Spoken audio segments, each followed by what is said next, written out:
So guys, di ami sa Claro, Madeira, ika-upat nga lugar nga among gitour today. Pero guys, dili maayo ang panahon kay naaday bagyo karong adlaw pa jud mismo sa among tour naay bagyo. Muna nga foggy kaayo ug hangin, ha?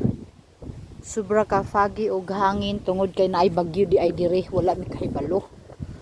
So ika nami nga to sa itaas na nagkot ko kay naaday sikat nga simbahan diri sa Madeira nga dayuhonon o givisit ni Pope Francis dyan.